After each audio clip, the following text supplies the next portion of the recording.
Class 8 के भैया बहन सब्जेक्ट सिविक्स नागरिक शास्त्र में पाठ 1 संविधान की भूमिका एवं कानूनों की आवश्यकता पाठ का अध्ययन करेंगे। इससे पूर्व के कालांश में हम लोगों ने ये पढ़ा था कि संविधान क्या है, और यह चर्चा हुई थी कि संविधान उन नियमों कानूनों का संग्रह है जिसके अनुसार किसी देश की शासन व्यवस्था संचालित होती है, जो नागरिक एवं सरकार के बीच के अधिकार कर्तव्यों को परिभाषित करने का काम करता है, इत्यादि बातों की चर्चा हुई थी। तो अभी जो हम लोग अध्ययन करने जा रहे हैं, इसमें हम लोगों का ये टॉपिक है कि संविधान की आवश्यकता क्यों है, क्यों आवश्यक है संविधान हमारे लिए। अगर संविधान ना रहे तो क्या दिक्कत है।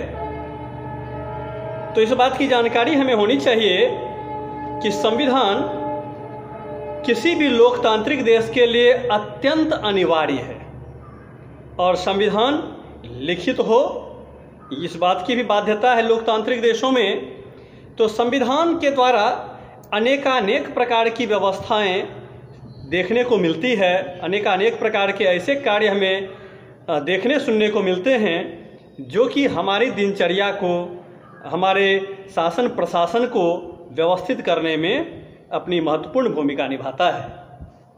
अब जैसे कि संविधान की आवश्यकता जो है वह सबसे पहले तो अब देखते हैं कि संविधान नागरिकों की आकांक्षाओं को प्रतिबिंबित करता है।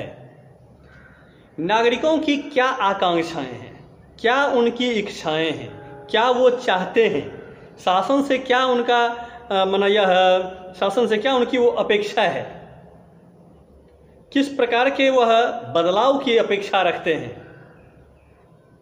तो इन सारी बातों को व्यक्त करने का काम संविधान के अध्ययन से स्पष्ट हो जाता है।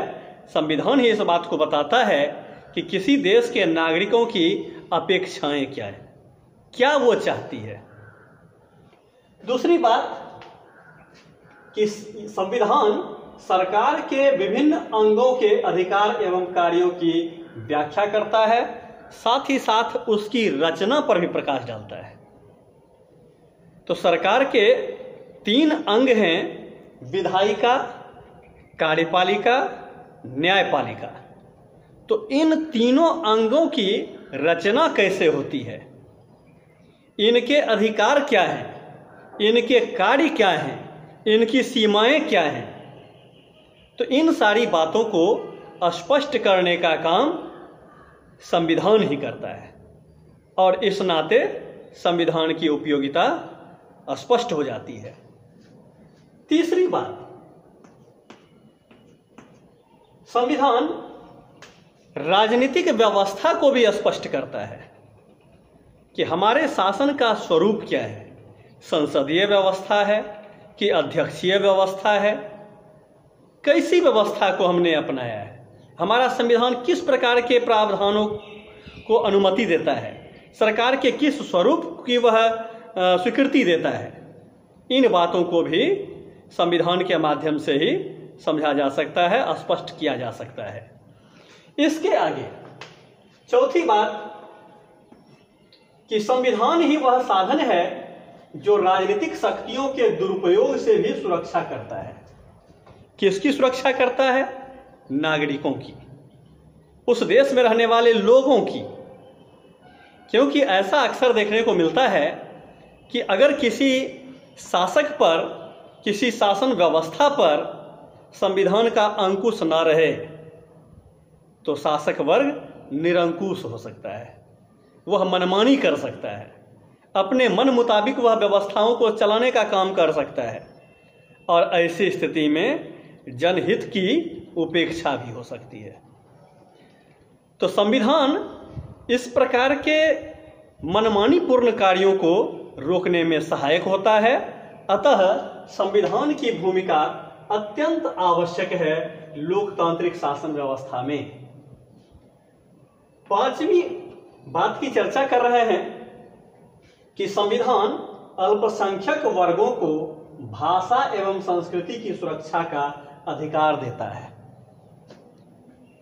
देश में अनेकानेक भाषाभाषी लोग रहते हैं, अनेक वर्ग के लोग रहते हैं, कुछ वर्ग बहुसंख्यक हैं, कुछ वर्ग अल्पसंख्यक हैं। तो अल्पसंख्यकों को यह महसूस ना हो कि इस देश में हम उपेक्षित हैं, इस देश में हमारे अधिकार सुरक्षित नहीं हैं, ऐसा भाव उनके अंदर पैदा नहीं हो, उन्हें यह ना महसूस हो कि शासन में हमारी सहभागिता नहीं है। तो इसके लिए कुछ व्यवस्थाएं संविधान के द्वारा की जाती है। तो संविधान ऐसे अल्पसंख्यक वर्गों को अपने भाषा की सुरक्षा एवं संस्कृति की सुरक्षा का भी अधिकार देता है। इसके अतिरिक्त और भी कुछ बातें हैं जो कि संविधान की उपयोगिता को स्पष्ट करता है।